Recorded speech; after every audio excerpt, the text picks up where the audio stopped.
Баршаңызға сәлем. Бүгін сіздермен бірге оңай әрі тез және өте балғын болып шығатын орама тағамын жасайтын боламыз. Ең алдымен мен қамырды илеп, илеуі қанғанша бетін жауып шетке қойып қоямын. Келесі салмасына кірісеміз. Салмасына көп заттың қажеті жоқ. Бұл жерде менде картоп, сәбіз, пияз және ет. Сонымен қатар сұйық май қажет болады. Пиязды үккіштен өткізсеңіз болады, немесе мен пиязды осылай қолмен турағанды жақсы көремін. Ол үшін төрт бұрышты етіп майдалап турап аламыз.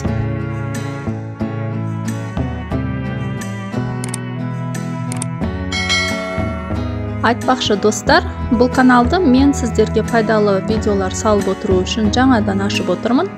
Сол үшін сіздердің қолдауларыңызды күтемін. Видеодан алыстамаңыздар. Видео барысында сіздермен бір-екі лайфхакпен бөлісетін боламын. Міне пиязымыз дайын. Енді келесі бізде сәбіз.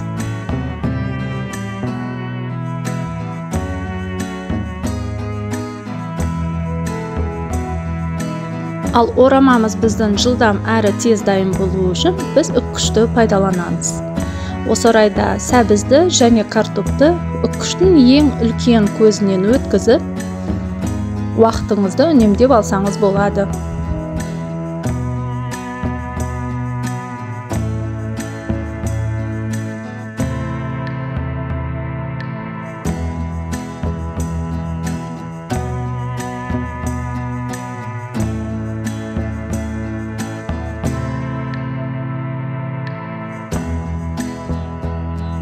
Достар, картопты төрт бұрыштап турағаннан көрі осылай үккіштен өткізсеңіз, орамаңыз өте балғын, сочный, дәмді және уақыт үнемдеу жағынан да тиімді болып шығады.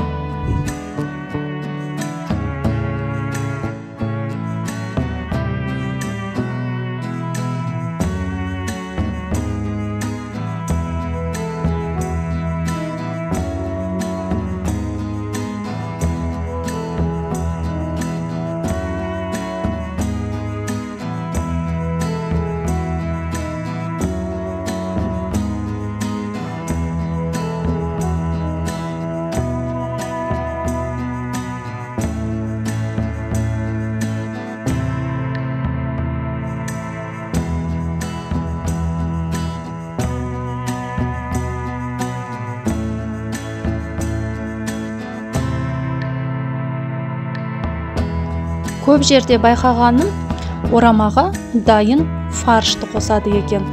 Ал өзіме етті қолдан турап қосқан ұнайды.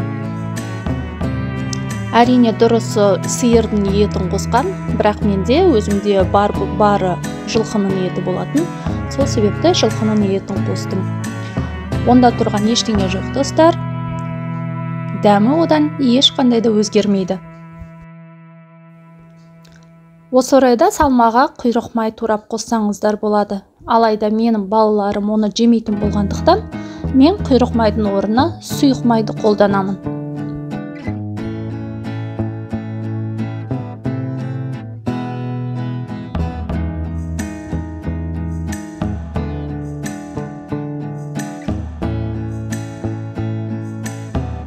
Дәмдеуіштерге келетін болсақ, бұл жерде менде жай ас тұзы және кристаллик. Мен көп қосқан жоқпын. Және қызыл бұрыш, қара бұрыш. Одан кейін кішкене базилик қостым.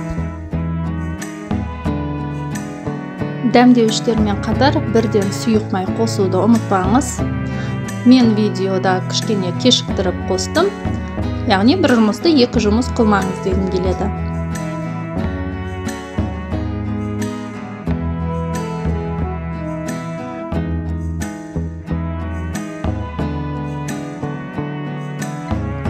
Барлығын салып болсаңыз, салмаңызды жақсылап араластырып алыңыз.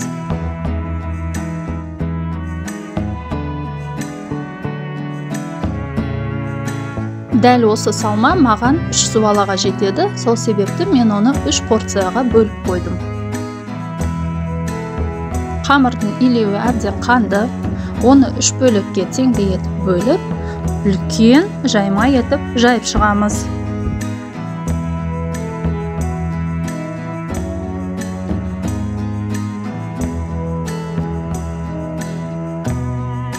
Қамырды жайып бастамас бұрын мантаварканың астына мен су құйып, оны отқа қойып қоямын. Қамыр жайып біткенімше, ол суымда қайнап дайын болып тұрады.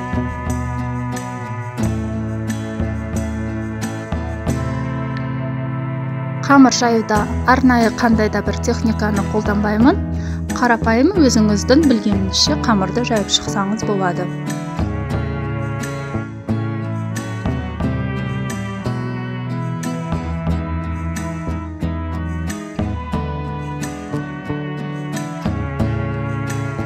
Қамырды барынша жұқа етіп жаюға тырысыңыз.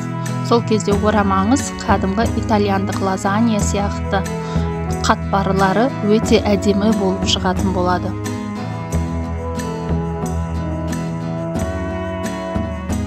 Қамыр дайын, енді оны майлауға кірісеміз. Достар, осы орайда сіздерге екінші лайфхак: ешқандай да кисточка қолданбай, мен майлағанда осылай жылдам әрі тез өзімнің әдісімді пайдаланамын. Көріп отырғандарыңыздай бұл өте оңай, және де барлық жағы да бірдей бір қалыпты майланады.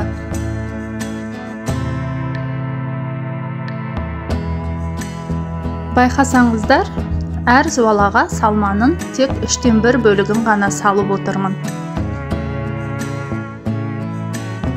Және де салманың суынан кішкене сығыңқырап алғандарыңыз дұрыс. Әрі қарай қол деген техниканы қолданамыз. Яғни қолымызбен жақсылап бәрін бір тегіс етіп, салмаңызды жайып шығып, содан кейін барып орап шығыңыз. Майланған мантаваркаға ораманы салғаннан кейін бетіне тағы да кішкене сұйық майдан жақсаңыз, жылтырап әдемі болып шығады. Әдеттегідей ораманы 45 минут отқа қойып пісіріп аламыз. Дайын болған ораманы өздеріңіздің қалауларыңызша әрлеп шығыңыздар. Көп отбасыларда ораманың бетіне подлив жасап жатады, ал біз болсақ, ораманы осылай айранмен жегенді ұнатамыз. Ал сіздердің отбасыларыңызда қандай ерекшеліктер бар, комментарийға бөлісе отырыңыздар. Ал ендеше астарыңыз дәмді болсын. Видео ұнаса, лайк басуды ұмытпаңыздар.